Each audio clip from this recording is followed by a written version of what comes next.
Selamat siang, Bapak. Siang, Ibu. Ada yang bisa Kenapa? dibantu Ibu? Kenapa tetangga saya dapat bansos, kok saya tidak ya, Pak? Saya sebagai agen juga bisa daftarkan Ibu sekalian di sini.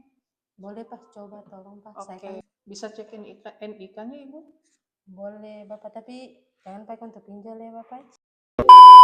Ini sudah keluar hasilnya dan ternyata Ibu tidak bisa menerima bansos Ibu. Lalu bagaimana? Masa kita sih bisa dapat bansos? Ibu tenang dulu, tenang, duduk dulu.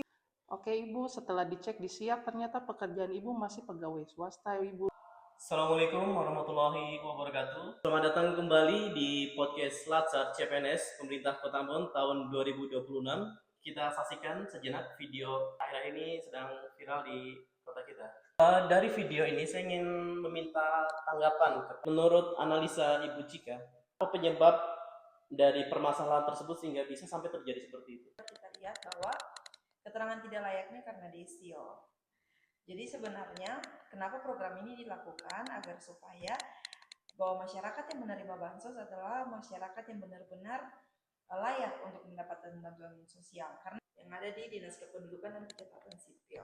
Jadi itu harus dilihat dari data-data yang ada. Untuk itu, bagi masyarakat yang ingin mendaftarkan bansos itu disarankan untuk melakukan pendaftaran IKD. Sebenarnya IKD ini membantu supaya masyarakat tahu data validnya tuh apa, mungkin listriknya, kemudian ada yang juga BPJS TK-nya di atas 1 jutaan, kemudian ada juga yang desil. Nah, kebanyakan orang yang di desil itu dari data kependudukan dari pekerjaan itu. Nah, kalau kemudian dia ditolak, kemudian itu ada namanya ajukan sanggah. Jadi ajukan sanggah itu di mana data-datanya dimasukkan lagi sesuai dengan keadaan yang ada begitu. Sejauh mana IKD ini memiliki urgensi gitu ya? Jadi kalau untuk IKD itu sendiri memiliki banyak sekali urgensitas, di mana itu bisa mengurangi dari resiko penggunaan ektp manual. Nah, dengan adanya aktivasi IKD itu bisa untuk mempersingkat alurnya prosesnya seperti itu. Jadi saya pengen menilik lebih jauh soal regulasi untuk penerapan IKTP. Hukum dari aktivasi dan juga penyelenggaraan identitas kependudukan digital itu sudah ada sedari tahun 2022. Itu terbitnya Permendagri nomor 72 tahun 2022 begitu. Saya pengen tahu bagaimana manfaat dari adanya aktivasi IKD. Jadi di dalam IKD itu ada KTP. Jadi misalnya kita mau berangkat nih, terus kemudian KTP-nya lupa dibawa. Nah, itu aplikasi IKD ini. Berarti semua orang dalam hal ini bukan cuma terbatas pada mereka penerima bansos yang bermasalah saja ya yang wajib mengaktifasi IKD. Dinas Kependudukan Pencatatan Sipil juga bekerja sama dengan OPD-OPD yang ada di Kota Ambon ya. Program dari Dinas Kependudukan adalah jemput bola. Untuk aktivasinya apakah harus ke kantor atau bisa dari mana saja begitu? Aktivasi IKD sendiri bisa dilayani di kantor Dinas Kependudukan dan Pencatatan Sipil Kota Ambon ataupun juga dari petugas yang melakukan jemput bola di lapangan.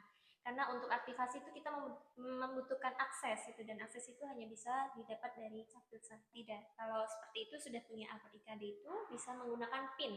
Nah, PIN itu dibuat setelah aktivasi. Jadi berarti memang saking pentingnya aktivasi IKD ini, setiap orang itu perlu untuk mengaktifasi ya, siapapun itu. Saya ingin tahu nih terkait dengan persyaratan aktivasi IKD dan biayanya itu berapa? Aktivasi IKD sendiri tidak dipungut biaya apapun. Kalau sejauh ini dalam proses pengaktifan aplikasi tersebut, apakah ada kendala Ibu Cika? Mungkin kendalanya cuma dari perangkat ya. Baik, terima kasih kepada kedua narasumber. Baik pemirsa, dari pembahasan ini kita bisa menangkap satu poin penting bahwa ternyata dari video yang sedang beredar ini ada satu sisi penting yang perlu kita pahami, yaitu pentingnya administrasi kependudukan. Ini membantu dalam proses pendataan maupun pengintegrasian data-data kependudukan dengan data terpadu sosial ekonomi nasional gitu. Oke, terima kasih kepada semua narasumber. Semoga apa yang sudah kita bahas bisa membantu dan memberikan informasi. Kami dari CPNS tahun 2026 mengucapkan mohon undur diri. Sampai jumpa pada pertemuan podcast selanjutnya. Assalamualaikum warahmatullahi wabarakatuh. Few moments later. Oke Ibu, sekarang saya bantu dulu Ibu untuk sanggah dulu di aplikasi Bansosnya ya Ibu. Siap, Pak. Oke, sudah disanggah Ibu, sekarang kita tunggu dulu beberapa menit untuk keluar hasilnya bagaimana ya Ibu. Oke, ternyata ini Bu hasilnya sudah keluar dan Ibu berhak menerima bansos sekarang Ibu. Puji Tuhan. Ya, terima kasih ya Ibu.